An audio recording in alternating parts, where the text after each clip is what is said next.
Okay. Hello, everybody. First of all, I want to thank the organizing committee for the kind invitation. So we had a very interesting session about the durability of the valves. So it's very important to assess correctly the severity of the aortic stenosis. So our topic today is about echocardiographic assessment on TAVI procedures. There are no conflict of interest.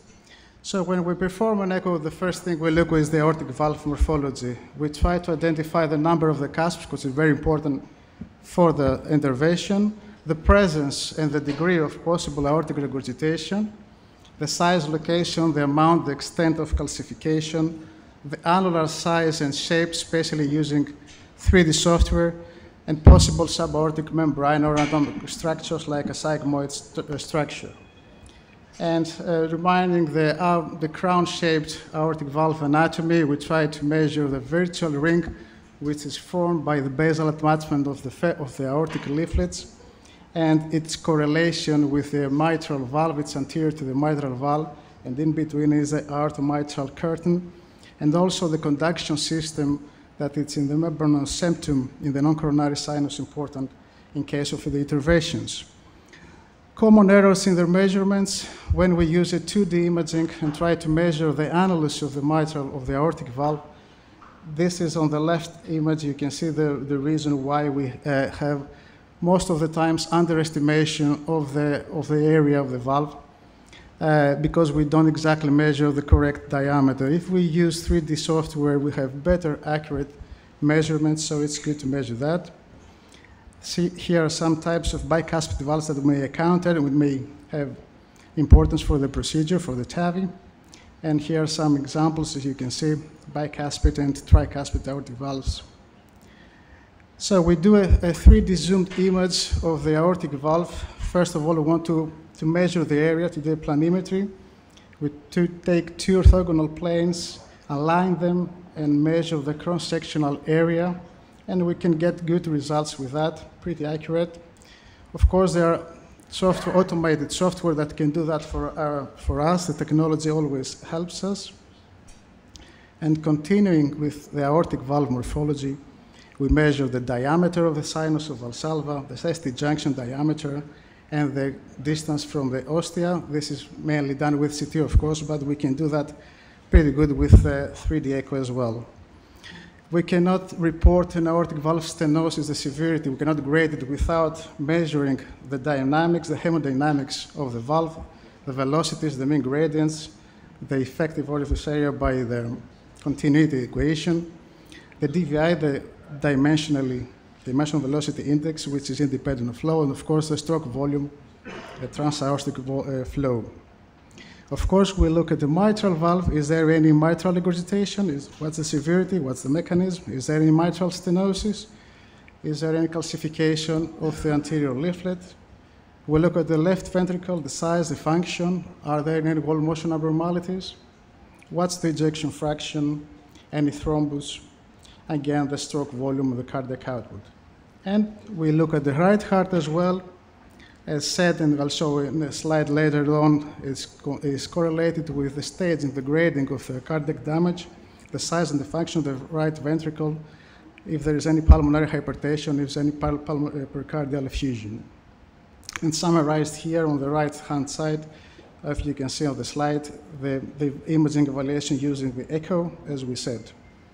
Now, the straightforward scenario, the majority of the cases, we have velocities more than 4, mean gradients more than 40, and the area less than 1. That's the straightforward. We know it's severe aortic stenosis. But there are some cases where there are low flow, low gradient AS with less than 1 centimeter, less than 40 gradients, less than 40 velocities, with a stroke volume index less than 35. And normally concerns patients with ejection fraction less than 50, less than 40%. What do we do then? Then we normally perform a low-dose debutamine stress echo in order to increase the stroke volume, and then we calculate the projected area, so what the area of the valve would be if the flow was normal. So we need to assess the transaortic flow, and if it's less than 1, then it's a truly severe aortic stenosis. If we are not able, for whatever reason, to increase the stroke volume with a stress echo, we perform a CT and we measure the calcium score. And here's an example with the low velocities at rest. You see heart rate 62 and then heart rate 77. So just a small increase in heart rate is a safe procedure. It's a severe stenosis. Another category is the paradoxical low flow aortic stenosis, similar to the previous one, but it involves ventricles with preserved ejection fraction. And it's more frequent in females and in older patients. There are conflicting data regarding the severity of the aortic stenosis, but generally speaking, the outcome is poor. It's important to exclude measurement errors. I'll show you an example of what we mean with that. And if there are inconclusive data, then again, we perform a CT calcium score. So on the left-hand side, we have a 3.9 meters per second with a 5-chamber view, but if we turn the patient on the right, we get a 4.9. So this is not a paradoxical low flow. It was a severe aortic stenosis. We just had to take a better alignment of the velocities. Another scenario is a normal flow low gradient AS, generally concerning patients with an area around 1 centimeter and mid gradients like 30 to 35. Most of the times it's a non-severe AS, and it's actually concerns patients with small body size, arrhythmia, or prolonged ejection time. And generally speaking, has better prognosis. And again, this is summarized on this slide. When we have a low flow, low gradient aortic stenosis, look at the ventricle, the ejection fraction, perform a low dose debutamine stress echo or a cardiac CT or both. The staging of the aortic, the grading of the aortic stenosis correlated with the cardiac damage. As you can see in stage 4, the right ventricle is damaged and there is pulmonary hypertension.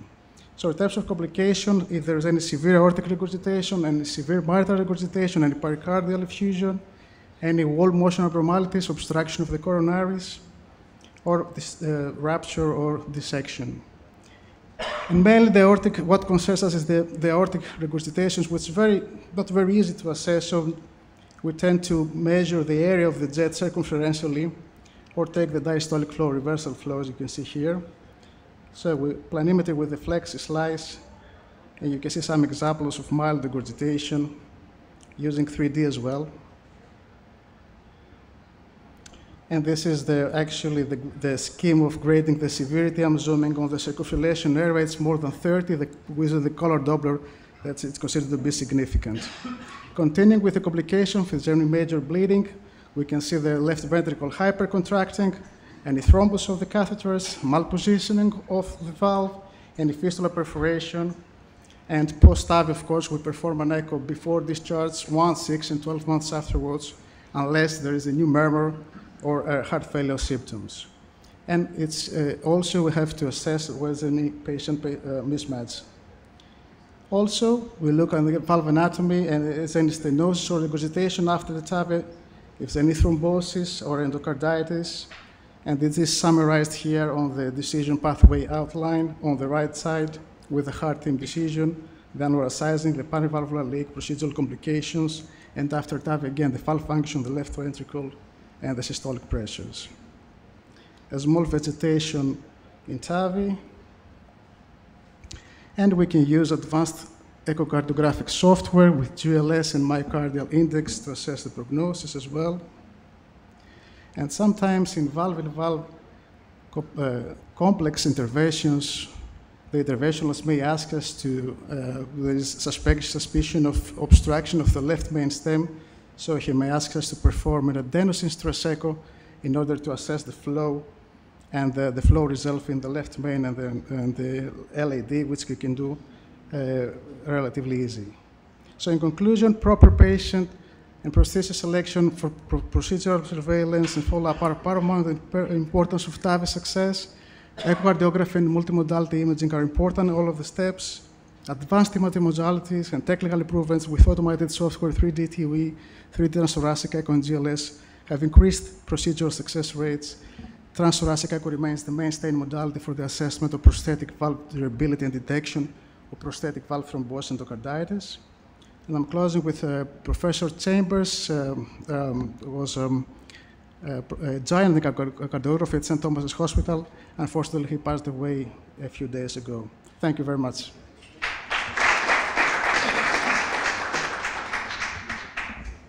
Thank you very much, Dr. Krommydas. Just one question, and then we can get other questions as well. As we're learning now, DVI, do you also measure it before the TAVI? I've heard some, sometimes there's some echocardiographers that they tend to measure it.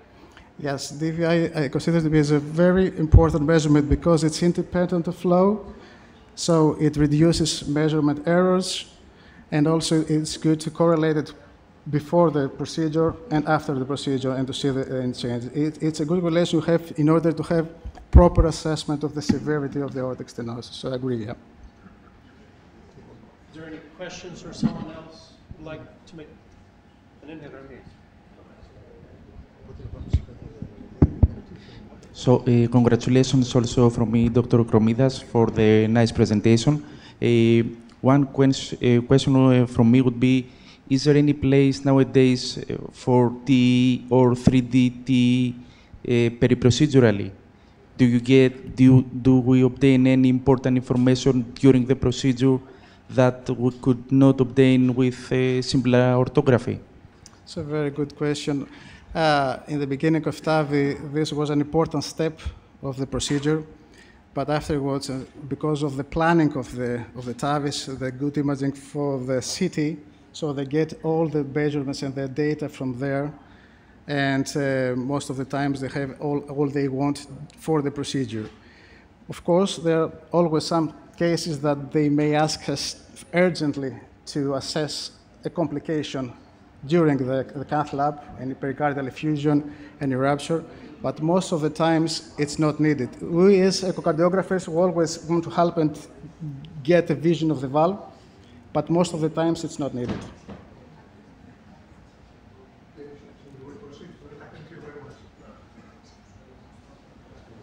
The next presenter is